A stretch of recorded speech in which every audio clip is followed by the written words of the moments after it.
sa ating Panginoon. Ito rin ay ginagawa natin upang suportahan ng ating iglesia para ang mga gawain po sa ating iglesia ay magpatuloy at marami pang kaluluwa ang madala sa harapan ng ating Panginoon. So, ang ating ginagawa po ay hindi lang ordinaryong bagay. Hindi na nakikita yung mga ginagawa ng Diyos sa likuran ng ating pagbibigay.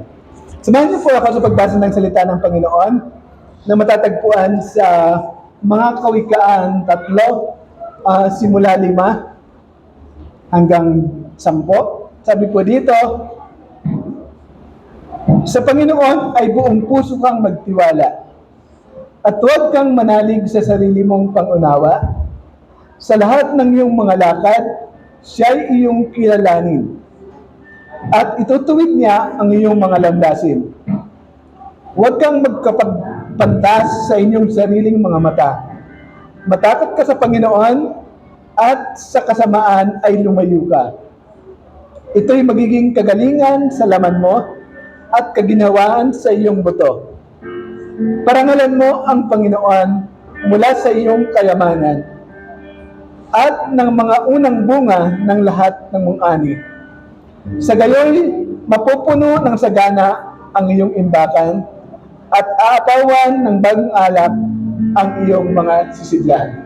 So, mayroon pangako ang Panginoon para umapaw ang ating mga sisidlan.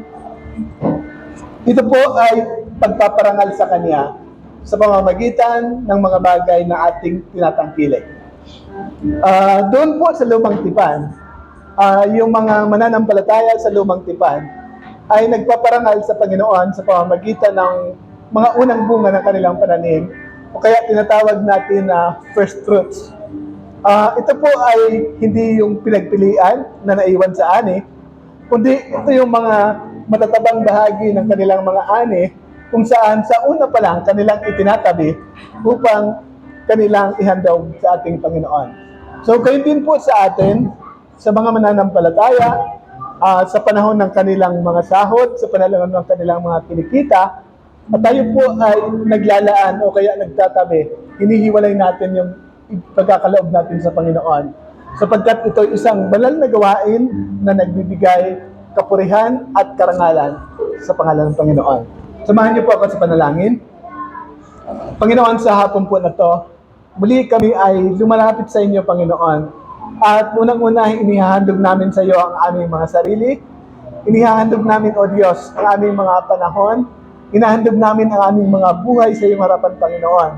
At kayo din, O Diyos, nagpapasalamat kami, Panginoon, sa lahat ng mga bagay na pinagkakaloob niyo sa amin at patuloy na ipagkakaloob niyo, Panginoon, sa mga darating na araw. Salamat, Panginoon, sa lahat ng kinita sa pamamagitan ng negosyo, sa pamamagitan ng trabaho, sa pamamagitan ng pagbiyahe, sa pamamagitan ng lahat ng pinagkakakitaan ng iyong mga anak. At sa hapon po na ito, Diyos, muli ibinabalik namin sa iyo ang aming mga handog at kaloob.